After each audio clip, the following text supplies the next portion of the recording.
ഇത് നമ്മൾ ബന്നിന്റെ റെസിപ്പിയാണ് ചെയ്യാൻ വേണ്ടിയിട്ട് പോകുന്നത്. അപ്പോൾ ബന്നുകളിൽ വെച്ചിട്ട് നമുക്ക് എല്ലാവർക്കും കഴിക്കാൻ ഇഷ്ടമുള്ള മിൽക്ക് ബണ്ണാണ് ഇന്ന് റെഡിയാക്കിയിട്ട് എടുക്കാൻ വേണ്ടി പോകുന്നത്. അപ്പോൾ ഇത് നമ്മൾ ചീനിച്ചട്ടിയിൽ വെച്ചിട്ടാണ് ബേക്ക് ചെയ്യുന്നത്. അപ്പോൾ കഴിഞ്ഞ ആഴ്ചയിൽ നമ്മൾ 2 കേക്ക് ചീനിച്ചട്ടിയിൽ വെച്ചിട്ട് ബേക്ക് ചെയ്തിട്ടുണ്ടായിരുന്നു. നിങ്ങൾ കുറേ പേരൊക്കെ ട്രൈ ചെയ്ത് നോക്കിയിട്ട് നല്ല ടേസ്റ്റ് ഉണ്ടായിരുന്നു പറഞ്ഞു. അപ്പോൾ ഇത് നമ്മൾ അതേപോലെ തന്നെയാണ് ബേക്ക് ചെയ്യാൻ വേണ്ടിയിട്ട് പോകുന്നത്. ഈ നിങ്ങൾക്ക് ഓവനിൽ വെച്ചിട്ടാണെന്ന് വെച്ചിട്ടുണ്ടെങ്കിൽ ഓവനിൽ വെച്ചിട്ട് ബേക്ക് ചെയ്യുക. പക്ഷേ ഓവനിൽ വയ്ക്കുമ്പോൾ കേക്ക് നമ്മൾ സാധാരണ 350 അല്ലെങ്കിൽ 375 ഫാരനൈറ്റിലല്ല വയ്ക്കാറ്. ഇത് ബേക്ക് ചെയ്തിട്ട് എടുക്കുമ്പോൾ കുറച്ചുകൂടി ടെമ്പറേച്ചർ കുറച്ച് വെച്ചിട്ട് ഒരു 325 ടെമ്പറേച്ചറിൽ വെച്ചിട്ട് ബേക്ക് ചെയ്തിട്ട് എടുത്താൽ മതി കേട്ടോ. എൻ്റെ കറക്റ്റ് ഒരു ടൈം അറിയില്ല, ഇടയ്ക്ക് നിങ്ങളൊന്ന് ചെക്ക് ചെയ്ത് നോക്കാം. പിന്നെ ഇത് നമുക്ക് ചീനിച്ചട്ടിയിൽ തന്നെ വെച്ചിട്ട് ബേക്ക് ചെയ്യണമെന്ന് നിർബന്ധമില്ല. കുക്കറിൽ വെച്ചിട്ട് നമ്മൾ കേക്ക് ബേക്ക് ചെയ്തിട്ട് എടുക്കില്ലേ, അതേപോലെ ബേക്ക് ചെയ്തിട്ട് എടുക്കുക. പക്ഷേ ഇത് നമ്മൾ വയ്ക്കണ ഇതുണ്ടല്ലോ, കേക്ക് ടിന്നിലല്ല കേട്ടോ വയ്ക്കേണ്ടത്. നമ്മുടെ അടുത്ത് ഇഡ്ഡലി തട്ട് ഉണ്ടല്ലോ, ഇഡ്ഡലി തട്ടിൽ വെച്ചിട്ടാണ് ചീനിച്ചട്ടിയിലായിരുന്നാലും കുക്കറിലായിരുന്നാലും ബേക്ക് ചെയ്യാൻ വേണ്ടിയിട്ട് വെക്കേണ്ടത്. ഓവനിൽ വയ്ക്കാന്ന് വെച്ചിട്ടുണ്ടെങ്കിൽ വേറൊരു വലിയൊരു ട്രെയിൽ വെച്ചാൽ മതി. അപ്പോൾ നിങ്ങളെല്ലാവരും ട്രൈ ചെയ്ത് നോക്കാം. ട്രൈ ചെയ്ത് നോക്കിയിട്ട് ഫീഡ്ബാക്ക് പറയാൻ വേണ്ടിയിട്ട് മറക്കരുത്.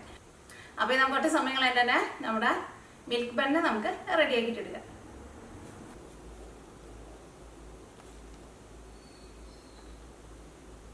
അപ്പോൾ ഇനി നമുക്ക് ഇതിലേക്കുള്ള മിക്സിങ് റെഡിയാക്കാം. അപ്പോൾ ഞാനിവിടെ അളവുകൾ എടുക്കുന്നത് 250 ml മെഷറിംഗ് കപ്പിലായിട്ട് എടുക്കുന്നത്. അപ്പോൾ 250 ml മെഷറിംഗ് കപ്പിൽ 2 കപ്പ് മൈദപ്പൊടി,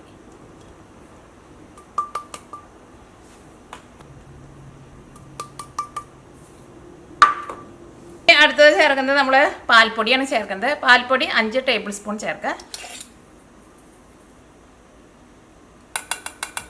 ഇത് അതേപോലെ ഇങ്ങനെ ടേബിൾ സ്പൂണിൽ ഇങ്ങനെ നിറച്ചെടുക്കണം. ഇനി 4 ടേബിൾ സ്പൂൺ പഞ്ചസാര ചേർക്കുക. അപ്പോൾ നിങ്ങൾ എടുക്കണ പാൽപ്പൊടി മധുരം ഇല്ലാത്ത പാൽപ്പൊടി എന്ന് വെച്ചിട്ടുണ്ടെങ്കിൽ ഒരു 5 ടേബിൾ സ്പൂൺ പഞ്ചസാര ചേർക്കണം കേട്ടോ. അപ്പോൾ ഞാനിവിടെ എടുത്തേക്കണ പാൽപ്പൊടി മധുരമുള്ള പാൽപ്പൊടിയാണ്. ഇനി ഇതിലേക്ക് ബേക്കിംഗ് പൗഡറും ചേർക്കണം, ബേക്കിംഗ് സോഡയും ചേർക്കണം. ബേക്കിംഗ് പൗഡർ ഞാനിവിടെ 1 ടീസ്പൂണാണ് ചേർക്കുന്നത്, ടേബിൾ സ്പൂണിലല്ല കേട്ടോ. ബേക്കിംഗ് സോഡ 1/2 ടീസ്പൂൺ, 1/4 ടീസ്പൂൺ ഉപ്പ്. നമ്മൾ ഡ്രൈ ആയിട്ടുള്ളതെല്ലാം നമ്മൾ ചേർത്തിട്ടുണ്ട്. ഇനി ഇതെല്ലാം കൂടിയിട്ട് നമുക്ക് അരിപ്പയിൽ ഇട്ടിട്ട് ഒന്ന് അരിച്ചിട്ട് എടുക്കാം. ഇനി ഇതിലേക്ക് 3 ടേബിൾ സ്പൂൺ തൈര് ചേർക്കുക. അത് അധികം പുളിയില്ലാത്ത തൈരായിട്ടാണ് ചേർക്കുന്നത്. ഇനി ഫസ്റ്റ് നമുക്ക് ഇതെല്ലാം കൂടിയിട്ട് ഒന്ന് മിക്സ് ചെയ്യുക. ഇതിലേക്ക് 2 ടേബിൾ സ്പൂൺ ബട്ടറും 1 കപ്പ് പാലും കൂടിയിട്ട് ചേർക്കണം. ഫസ്റ്റ് നന്നായിട്ടൊന്ന് മിക്സ് ചെയ്ത് കഴിഞ്ഞിട്ട് ചേർക്കാം. അപ്പോൾ നിങ്ങളുടെ അടുത്ത് ബട്ടർ ഇല്ലാന്ന് വെച്ചിട്ടുണ്ടെങ്കിൽ നെയ്യ് ചേർത്താലും കുഴപ്പമില്ല.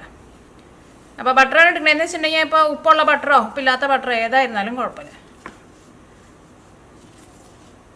അപ്പോൾ ഞാനിതിലേക്ക് ബട്ടറാണ് ചേർക്കുന്നത്. ബട്ടർ ഒന്ന് ചൂടാക്കിയിട്ട്, കാരണം ഫ്രിഡ്ജിലിരിക്കുമ്പോൾ അത് കട്ട പിടിച്ചിട്ടിരിക്കുമല്ലോ, അങ്ങനെ കട്ടയപ്പാടി ഇടരുത് കേട്ടോ. ഒന്ന് ചൂടാക്കിയിട്ട് ഒന്ന് മെൽറ്റാക്കിയിട്ട് ചേർക്കാം. അപ്പോൾ ഇതെല്ലാം കൂടിയിട്ട് നന്നായിട്ട് മിക്സ് ആയിട്ടുണ്ട്. ഇനി ഇതിലേക്ക് 1 കപ്പ് പാല് ചേർക്കുക. തിളപ്പിച്ച പാലായിരുന്നാലും കുഴപ്പമില്ല, തിളപ്പിക്കാത്ത പാലായിരുന്നാലും കുഴപ്പമില്ല. ഇതിപ്പോൾ ഞാൻ ഫ്രിഡ്ജിൽ വെച്ചിരുന്ന പാലാണ് ചേർക്കുന്നത്, അല്ലെങ്കിൽ റൂം ടെമ്പറേച്ചറുള്ള പാലായിരുന്നാലും കുഴപ്പമില്ല. അത് 250 ml മെഷറിംഗ് കപ്പിൽ 1 കപ്പ് പാല്. ഇതെല്ലാം കൂടിയിട്ട് നന്നായിട്ട് ഒന്ന് മിക്സ് ചെയ്യുക. ലാസ്റ്റ് നമ്മൾ കൈ കൊണ്ട് നന്നായിട്ട് മിക്സ് ചെയ്തിട്ട് എടുക്കണം. ഇതിലേക്ക് 2 ടേബിൾ സ്പൂൺ ബട്ടറും ചേർക്കാം. ഇതെല്ലാം കൂടിയിട്ട് കൈ കൊണ്ട് നന്നായിട്ട് മിക്സ് ചെയ്യുക. അപ്പോൾ നമ്മുടെ മിക്സിങ് നോക്കിയാൽ കുറച്ച് ലൂസായിട്ടാണ് ഇരിക്കുന്നത്. അപ്പോൾ ഇത്രയ്ക്കാണ്ട് ലൂസാവുണ്ട്. അപ്പോൾ ഇതിലേക്ക് ഞാൻ ഇപ്പോൾ കുറച്ച് മൈദപ്പൊടിയും കൂടിയിട്ട് ചേർക്കുന്നുണ്ട്. കുറച്ച് ലൂസായിട്ടാണ് ഇരിക്കുന്നത്. അപ്പോൾ ഞാൻ ഇതിലേക്ക് കുറച്ച് മൈദപ്പൊടിയും കൂടി ചേർക്കുന്നുണ്ട്. പിന്നെ ഈ ബാറ്റർ ഉണ്ടല്ലോ, ഭയങ്കര നമ്മൾ ചപ്പാത്തിക്കൊക്കെ കുഴച്ചിട്ടെടുക്കില്ലേ, അതേപോലെ ഭയങ്കര തിക്കായിട്ട് ഇരിക്കരുത്, ലൂസായിട്ടിരിക്കണം. പക്ഷേ ഇത് കുറച്ച് ലൂസ് കൂടുതലാണ്. അപ്പോൾ ഇതിലേക്ക് കുറച്ചും കൂടി മൈദപ്പൊടി ചേർക്കാം.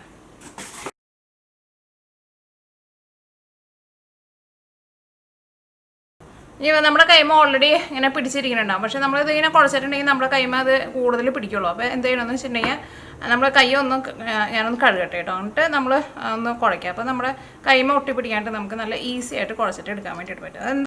അപ്പോൾ കൈ ഒന്ന് കഴുകിയിട്ടുണ്ട് കേട്ടോ. ഇനി നമ്മൾ കുഴയ്ക്കുമ്പോൾ നമ്മുടെ കൈമ അങ്ങനെ പിടിക്കില്ല. അപ്പോൾ കുറച്ച് നെയ്യും കൂടിയിട്ട് ഞാൻ കൈമ തൂത്ത് കൊടുക്കുന്നുണ്ട്.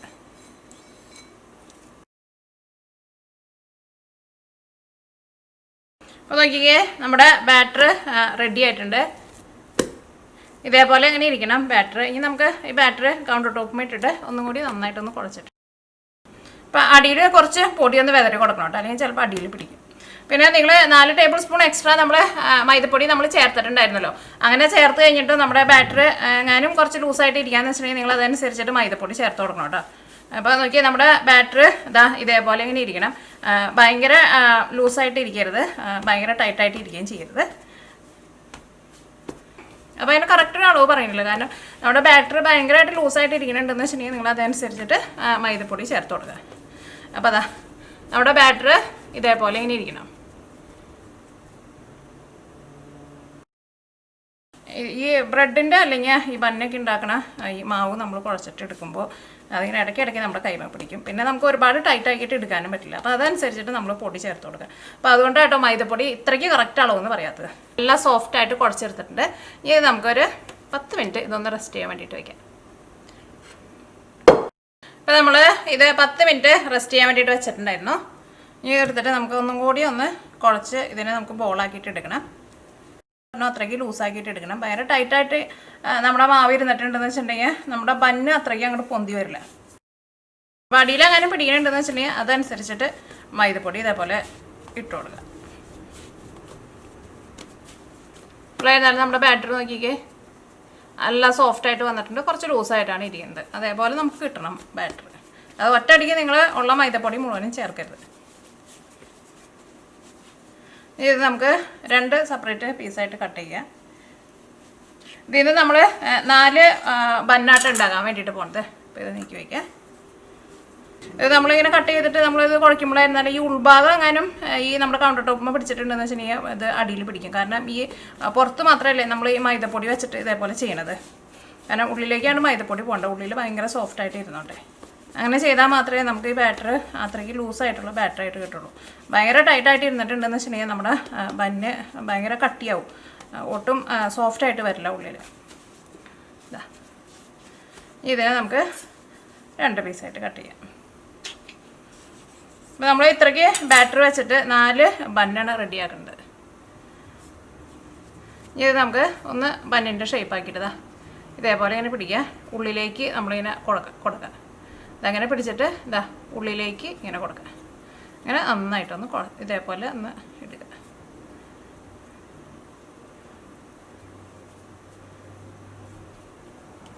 എന്നിട്ടൊന്ന് ഭംഗിയാക്കിയിട്ട് ഒന്ന് ഷേപ്പാക്കിയിട്ട് എടുക്കുക. ഇതാ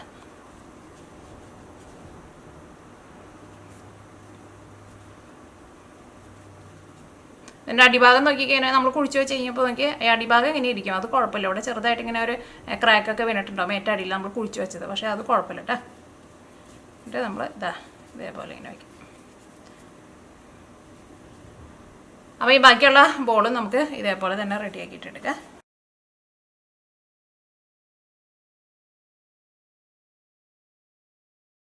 നമ്മൾ കയ്യിൽ വെച്ചിട്ട് ഇതിങ്ങനെ നമ്മളിപ്പോൾ ഇങ്ങനെ ഷേപ്പാക്കിയിട്ട് എടുത്തില്ലേ, ഇങ്ങനെ ഷേപ്പാക്കിയിട്ട് എടുക്കുന്ന സമയത്ത് എങ്ങാനും നമ്മുടെ കൈമ പിടിക്കുന്നുണ്ടെന്ന് വെച്ചിട്ടുണ്ടെങ്കിൽ പിന്നെ നിങ്ങൾ മൈദപ്പൊടി ഇടരുത് കേട്ടോ. പിന്നെ കുറച്ച് ബട്ടർ നമ്മുടെ കൈമ തൂത്താൽ മതി.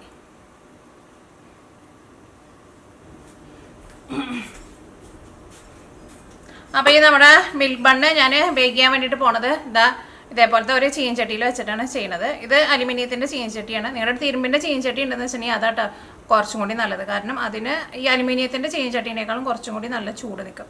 അല്ലെങ്കിൽ നിങ്ങൾക്ക് ഓവനിൽ വെച്ചിട്ടും ബേക്ക് ചെയ്തിട്ട് എടുക്കുക. അപ്പോൾ ഞാൻ ഇതിൻ്റെ മുകളിലേക്ക് ഇതേപോലെ ഒരു ഇഡ്ഡലി തട്ടാണ് വെക്കുന്നത്. അപ്പോൾ നിങ്ങളുടെ വലിയ ചീൻചട്ടിയാണെന്ന് വെച്ചിട്ടുണ്ടെങ്കിൽ ഇഡ്ഡലി തട്ട് ഇതേപോലെ ഇങ്ങനെ മുകളിലിരിക്കില്ലല്ലോ, കുറച്ച് അടിയിലേക്കല്ലേ നമ്മൾ ഇറക്കി വെക്കുക. അങ്ങനെ അടിയിലേക്കാണ് ഇറക്കി വെക്കണതെന്ന് വെച്ചിട്ടുണ്ടെങ്കിൽ നമ്മൾ കേക്ക് ബേക്ക് ചെയ്യുമ്പോൾ ഒരു എക്സ്ട്രാ ഒരു തട്ട് അടിയിൽ വെക്കില്ലേ, അങ്ങനെ തട്ട് വെച്ചിട്ട് വേണം നമ്മുടെ ഇഡ്ഡലി പാത്രത്തിൻ്റെ തട്ട് വെക്കാൻ വേണ്ടിയിട്ട്. ഇതിപ്പോൾ ഓൾറെഡി ഇഡ്ഡലി പാത്രത്തിൻ്റെ തട്ട് നന്നായിട്ട് പൊന്തിയിരിക്കുന്നുണ്ടല്ലോ. അപ്പോൾ എക്സ്ട്രാ ഞാൻ ഇതിൻ്റെ അടിയിൽ വേറെ പാത്രങ്ങളൊന്നും വെക്കണില്ല. ഇതിനകത്ത് ഉപ്പൊന്നും നമ്മൾ ഇടേണ്ട ആവശ്യമില്ല കേട്ടോ.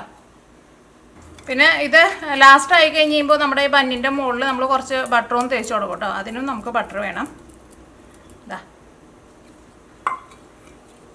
ഇതിലേക്ക് നമ്മുടെ ബന്ന് വയ്ക്കാം. സമയത്ത് നന്നായിട്ടൊന്ന് വീർത്ത് ഇതിന് ഗ്യാപ്പൊന്നും ഇല്ലാണ്ട് ഇത് 4ഉം കൂടിയിട്ട് ഒരുമിച്ച് കൂടി വരും കേട്ടോ. അതുകഴിഞ്ഞിട്ട് നമുക്ക് സെപ്പറേറ്റ് ആക്കാം. അപ്പോൾ ഈ ഫസ്റ്റ് നമ്മുടെ ചീൻചട്ടി നമുക്ക് നന്നായിട്ടൊന്ന് ചൂടാക്കാം.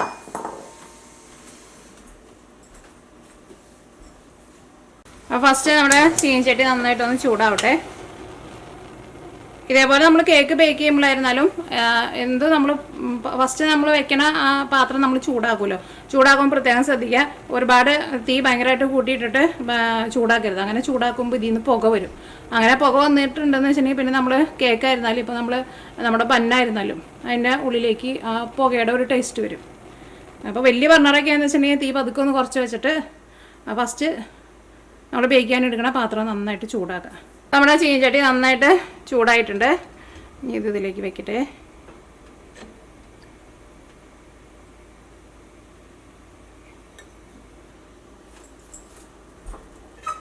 ഇനി മൂടി വെച്ചിട്ട് നമ്മൾ മൂടി വയ്ക്കുമ്പോൾ ഫ്ലാറ്റ് ആയിട്ടുള്ള മൂടി വെച്ചിട്ട് മൂടി വയ്ക്കരുത്. കാരണം ഇത് അത്യാവശ്യം നന്നായിട്ടൊന്ന് പൊന്തി വരും.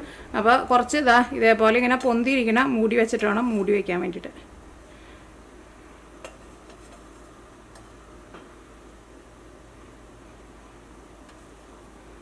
അപ്പോൾ നമ്മുടെ ചീനച്ചട്ടി നന്നായിട്ട് ചൂടായിട്ടുണ്ട്. ഇനി ഇപ്പോൾ ചീനച്ചട്ടി നന്നായിട്ട് ചൂടായിട്ടുണ്ട്. ഇനി ഒരു മീഡിയം ഫ്ലെയിമിൽ വയ്ക്കാം. ഇനി ഇത് റെഡിയായിട്ട് വരാൻ വേണ്ടിയിട്ട് 1 മണിക്കൂറിൻ്റെ അടുത്ത് എടുക്കും കേട്ടോ. അപ്പോൾ തീ ഭയങ്കരമായിട്ട് കൂട്ടി വയ്ക്കരുത്, പ്രത്യേകം ശ്രദ്ധിക്കുക. കഴിഞ്ഞ് നമ്മുടെ ബന്ന് ഇവിടെ ഇരുന്നിട്ട് റെഡി ആയിട്ട് വരട്ടെ. ഇതിൻ്റെ മുകളിലൊക്കെ ഒരു ഗോൾഡൻ കളർ വന്ന് തുടങ്ങുമ്പോൾ നമുക്ക് ഇതിൻ്റെ മുകളിൽ കുറച്ച് ബട്ടർ ഒന്ന് തൂത്ത് കൊടുക്കണം. ഇപ്പോൾ നമ്മുടെ ബന്ന് ബേക്ക് ചെയ്യാൻ വേണ്ടിയിട്ട് വെച്ചിട്ട് ഇപ്പോൾ 1 മണിക്കൂർ കഴിഞ്ഞിട്ടുണ്ട് കേട്ടോ. ഇതാ നോക്കിക്കേ, ഇപ്പോൾ നല്ലൊരു ഗോൾഡൻ കളർ വന്നിട്ടുണ്ട്. ഒന്നും കൂടിയും ഒരു ഗോൾഡൻ കളർ വരാനുണ്ട്. അപ്പോൾ അതിന് മുമ്പായിട്ട് ഇതേപോലെ ഒന്ന് അത്യാവശ്യം നല്ലൊരു ഗോൾഡൻ കളർ വന്നു കഴിയുമ്പോൾ പിന്നെ ഇതിൻ്റെ മുകളിൽ കുറച്ച് ബട്ടറും തൂത്ത് കൊടുക്കാം. ഇനി ഒരു 10 മിനിറ്റും കൂടി നമുക്ക് ഒന്നുകൂടി ഒന്ന് മൂടി വയ്ക്കാം.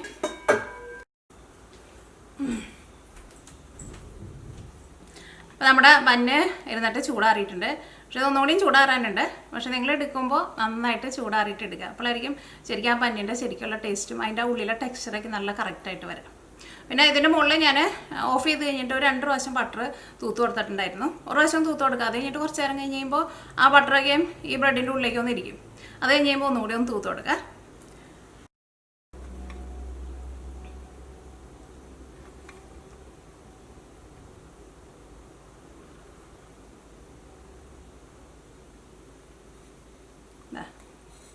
ബന്നിൻ്റെ ഉൾഭാഗം നോക്കിക്കേ, നല്ല സോഫ്റ്റായിട്ട് നല്ല സ്പോഞ്ച് പോലെ വന്നിട്ടുണ്ട്. മോൾ ഭാഗമായിരുന്നാലും കണ്ട നല്ല സോഫ്റ്റായിട്ടാണ് ഇരിക്കുന്നത്.